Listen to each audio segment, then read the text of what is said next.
अस्सलाम वालेकुम दोस्तों हम जब भी बहुत ज़्यादा खुश हो जाते हैं तो अपनी खुशी का इजहार करने के लिए हम आतिशबाजी करते हैं। चाहे इंडिपेंडेंस डे हो, Christmas, Diwali, New Year's Eve या किसी की शादी हो या कोई टीम वर्ल्ड कप जीत जाए, लेकिन हम अपनी खुशी का इजहार आतिशबाजी से ही क्यों करते हैं? शायद इसलिए कि बहुत खूबसूरत माहौल बन जाता है थोड़ी देर के लिए। लेकिन क्या आप जानते हैं कि इस थोड़े से इंजॉयमेंट के लिए हम कितनी बड़ी कीमत अदा करते हैं?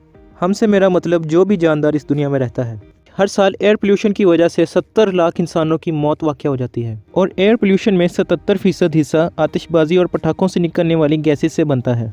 सन 2020 में रोम के अंदर होने वाले New Year's Eve firework celebrations के बाद सैकड़ों परिंदे इटली की सड़कों पर मुर्दा हालत में पाए गए।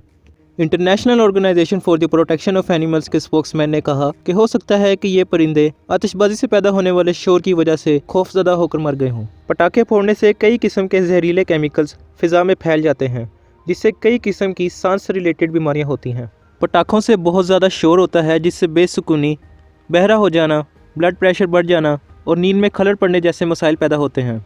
और क्योंकि जानवरों के सुनने की सलाहियत इंसानों से बहुत ज़्यादा हसास होती है, इसलिए पटाखों से पैदा होने वाले शोर की वजह से उनके बहरे हो जाने के चांसेस भी बढ़ जाते हैं और इन जानवरों को हर ऊंची और अचानक आने वाली आवाज़ से डर लगने लगता है, यानी फोबिया हो जाता है। फिर ये पैनिक होकर अपने आप को और दूसरों को भी नुकसान पहुंचा सकते हैं।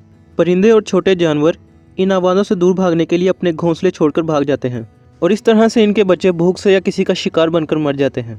महकमा वाइल्ड लाइफ के मुताबिक हिरन और दूसरे जानवर भी पटाखों के शोर से घबराकर सड़कों पर आ जाते हैं और किसी न किसी गाड़ी से टकराकर मर जाते हैं। फार्मी जानवरों को भी फायरवर्क्स की वजह से बहुत ज़्यादा नुकसान पहुंचता है। International Organization for the Protection of Animals के मुताबिक सन 2010 से अब तक फायरवर्क्स से होने वाले हादसात में 20 घोड़े मर गए, 10 शदीद जख्मी हुए और 88 घोड़ों को चोटें आईं। फार्म में मौजूद जानवर जब पटाखों की तेज़ रोशनी देखते हैं और तेज़ आवाज़ उनके कानों में पड़ती है तो वो बेकाबू हो जाते हैं। फिर वो आपस में और फार्म की बाड़ के साथ टकरा कर जख्मी हो जाते हैं। जानवर पटाखों के जहरीले टुकड़े खाने से भी मर जाते हैं और पटाखों से पैदा होने वाली गैसेस न सिर्फ इंसानों में बल्कि कैट्स और डॉग्स के अंदर भी दमे की बीमारी का सबब बनती हैं।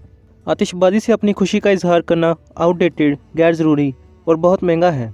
2020 में अमेरिका ने $346 मिलियन के फायरवर्क्स इंपोर्ट किए, यूके ने $26.9 मिलियन और इंडिया ने $28.6 मिलियन के फायरवर्क्स इंपोर्ट किए और पाकिस्तान ने 2021 में 1,43 लाख रुपए के फायरवर्क्स इंपोर्ट किए। इतने पैसे शजरकारी में, तालीम पर या लोगों की भूख मिटाने जैसी चीज़ों पर इस्तेमाल हो सकते थे, लेकिन हम तब तक नहीं समझेंगे जब तक बहुत ज़्यादा देर ना हो जाए। अगर हम ऐसे ही लापरवाही करते रहे तो आने वाले चंद सालों में हमें ज़िंदा रहने के लिए हर वक्त ऑक्सीजन सिलेंडर ले लेकर घूमने पड़ेंगे और जो ये भी अफोर्ड नहीं कर पाएगा वो बहुत दर्दनाक मौत मरेगा। अब यही वक्त है कि हम फायरवर्क्स को छोड़कर इंजॉयमेंट के बेहतर तरीके अपनाएं ताकि हम खुल के सांस तो ले सकें। अगर आपके पास कोई पालतू जानवर है तो उसे आतिशबाजी के दौरान बाहर ना निकालें और जब वो पटाखों की तेज़ आवाज़ सुनकर घबराएं तो उन्हें पुरसुकून करने की कोशिश करें। अपना और इस ज़मीन का ख्याल रखें और अपनी कैपेसिटी में जितनी हो सके इस बारे में अवेयरनेस फैलाएं।